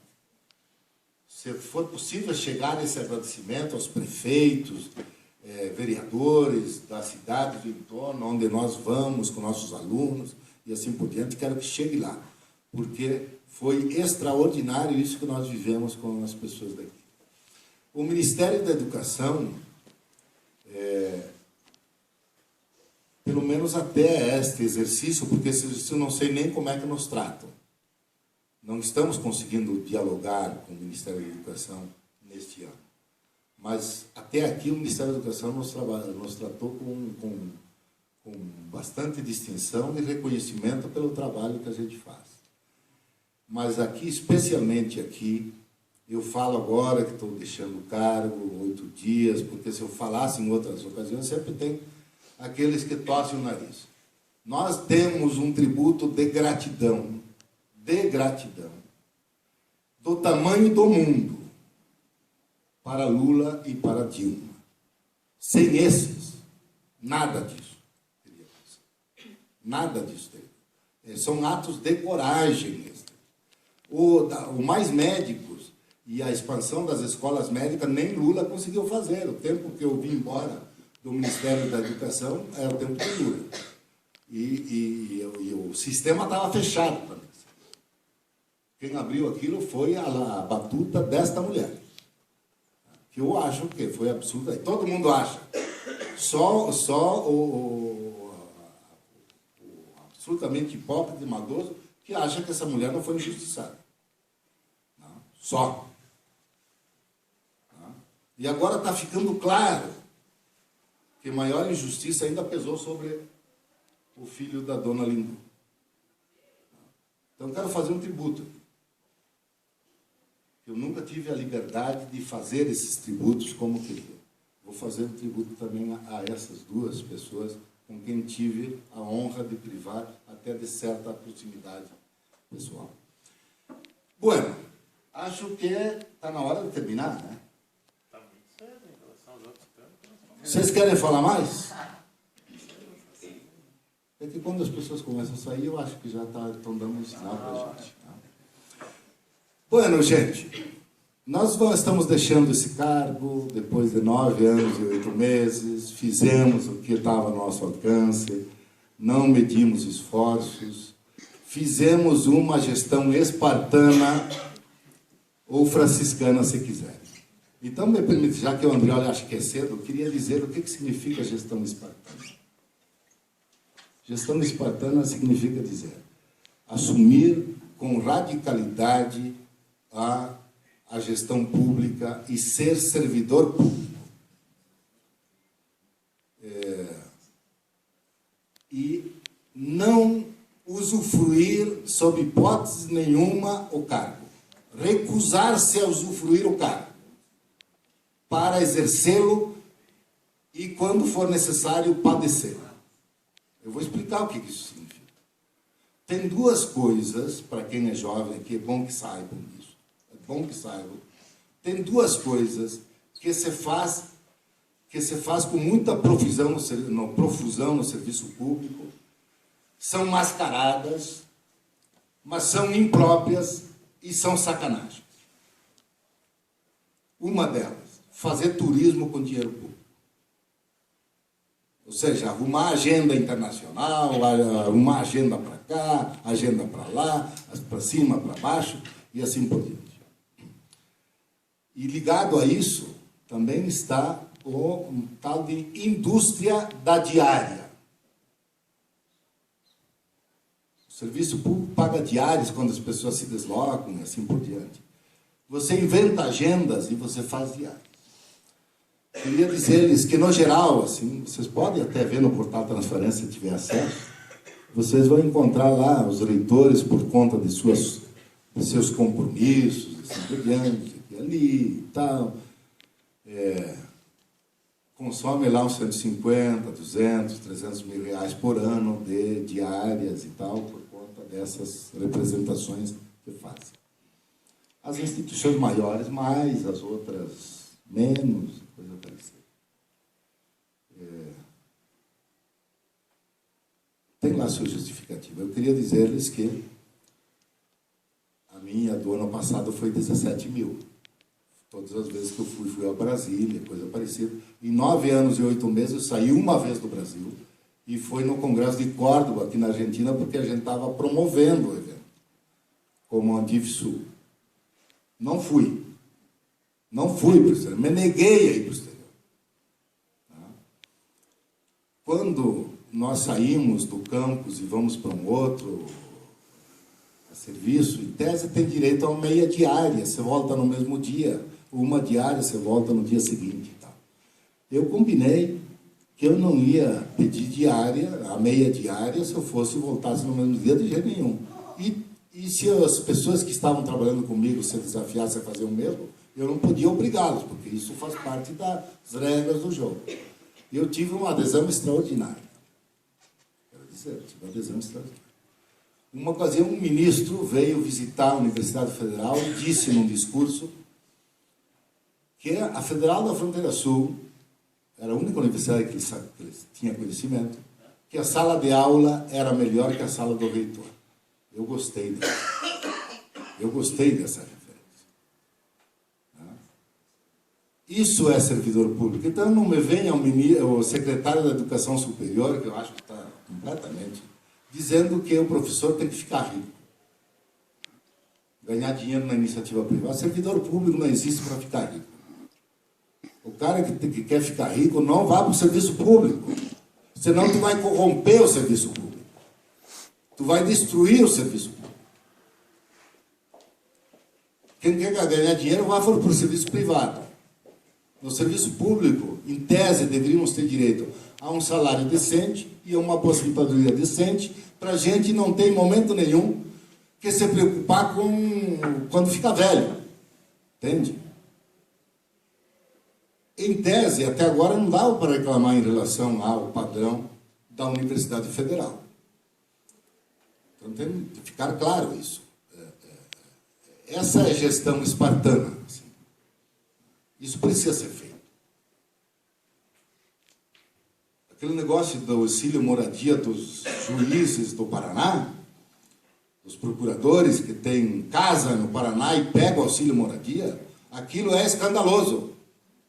O auxílio moradia existe, é legal, é legítimo para as pessoas que vão trabalhar numa cidade diferente, onde não tem moradia, vão pagar aluguel para exercer o tal de cargo, assim por diante. Isso é legal, é legítimo. Mesmo assim, quero lhe dizer, eu recusei o auxílio moradia durante esses 9 anos e 8 meses. Isso chama-se gestão espartana. Nós temos que praticar isso, temos que exigir isso. Né? Cuidar de cada real da instituição, não como se fosse teu. Cuidar de cada real dessa instituição como se fosse dinheiro público. Porque um real eu posso fazer o que quiser agora. Inclusive jogar pela janela, mas sendo público, não. Eu acho que nós tivemos sucesso sobre isso. Queria que vocês levassem para suas reflexões, para os debates que fazem, sobre a importância de uma sociedade democrática ter o servidor público realmente servidor público. E não um cara que queira usufruir do cargo. Outra coisa que nós lutamos, e aí não fomos nem sempre bem sucedidos, né, Andrioli? É contra a ideologia do antitrabalho. É o diabo isso no serviço público. Há muita gente que faz concurso público para achar que vai trabalhar menos. Não é a nossa experiência não diz nada disso, né? Mas ela é forte, tem que lutar todos os dias contra ela, é que nem unha. Tem que ir aparando, né? Então, essas coisas eu tenho orgulho. Eu gostaria de ser lembrado por isso, mais do que propriamente por aquelas decisões decisivas e tal que a gente foi tomando e que deu esses resultados todos. Por esse tipo de posicionamento, assim por diante. Eu sempre fiz isso, faria em qualquer lugar, inclusive se eu fosse para o Vaticano. De minha parte é isso, Andrioli. Nas outras vezes eu não falei 2 vezes, mas aqui eu esqueci algumas coisas. É que nos outros os pró-reitores foram, e eles sempre nos complementavam. Eu queria dizer 5 coisas, mas bem rápido. Primeiro, já que está sendo filmado, é necessário dizer que só existe curso de medicina na UFFS porque existiu a decisão de criar o campus Passo Fundo. Eu sou presidente da comissão de implantação do curso de medicina em Chapecó. Se dissermos em Chapecó isso que eu acabei de falar, vai continuar a polêmica. Inclusive é um problema lógico, meu caro Vanderlei, nós que somos da filosofia. É um problema lógico dizer que se só há a possibilidade de sair medicina se for em Passo Fundo, que é o que nós tínhamos com relação à estrutura que a cidade permitia, diante daquilo que estava na portaria, nós tínhamos que nos adaptar àquela portaria. Então, se nós reconhecemos que é necessário se adaptar a essa portaria, e a única cidade da nossa região que preenchia esses critérios é Passo Fundo, depois dizer, eu sou a favor da medicina, mas deveria ter sido em outro lugar, não é lógico. Então, essa ideia de dizer que eu sou a favor da medicina se for em outro lugar, é sim dizer que é contra a medicina na UFFS, porque só seria se fosse em Passo Fundo. Então, para nós só existia a possibilidade de dizer sim ou não. E nós dissemos sim. E isso precisa ser registrado. A segunda, eu acho que nós também saímos aqui com uma ideia muito forte de que essa universidade está bem feita. Poderia ser melhor? Poderia. Poderia ser pior? Dá para comparar com outras. Essa universidade está bem feita. Quando as pessoas que agora chegam nos dizem isso, fica mais fácil, né? Às vezes a gente perde essa dimensão estando dentro dela. A gente só olha para aquilo que poderia ser melhor. Afinal da gestão, nós queremos olhar para aquilo que foi bem feito.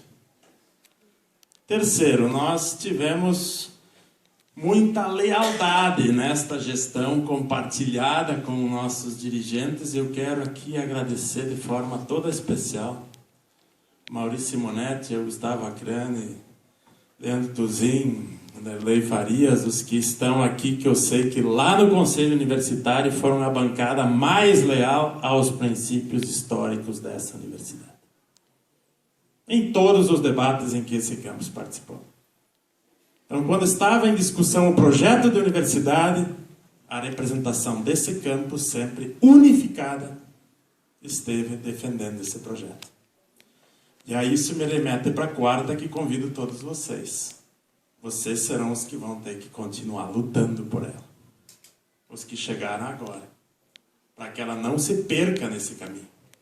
Para que ela não fique uma universidade sem rumos.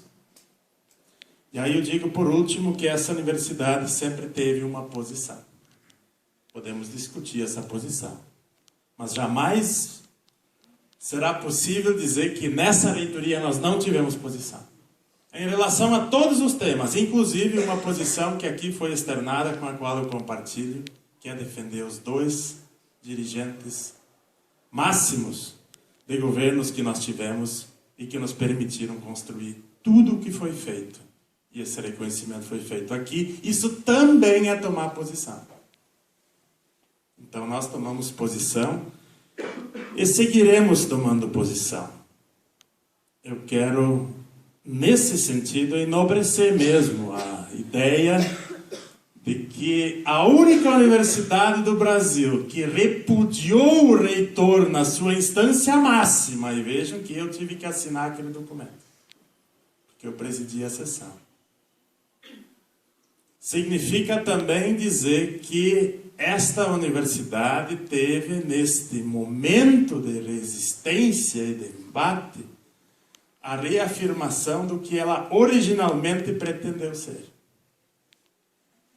Ela pretendeu ser uma universidade que estaria sempre em expansão.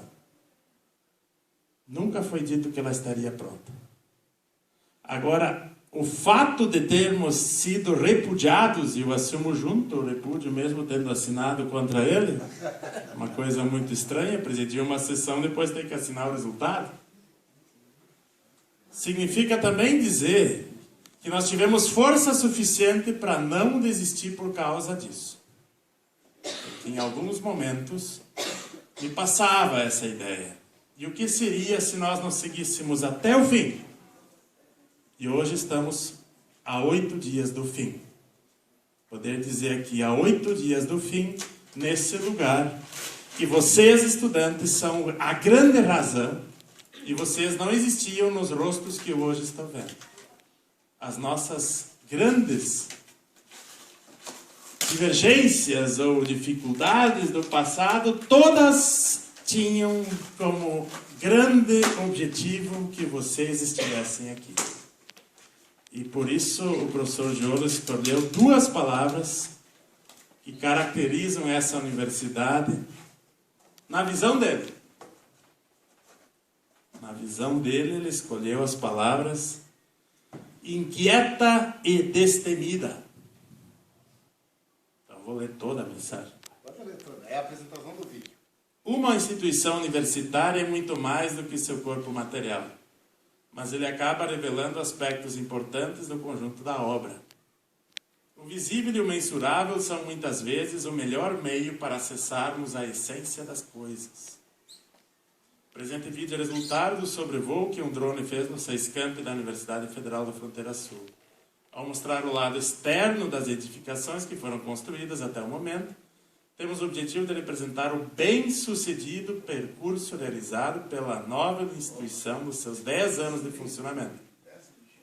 Desejamos-lhe, caro amigo, uma aprazível viagem pela mesorregião Grande Fronteira do Mercosul, observando do alto aspectos de uma universidade inquieta e destemida. Assim é a visão do reitor sobre a UFFS. Obrigado pela presença de todas e todos.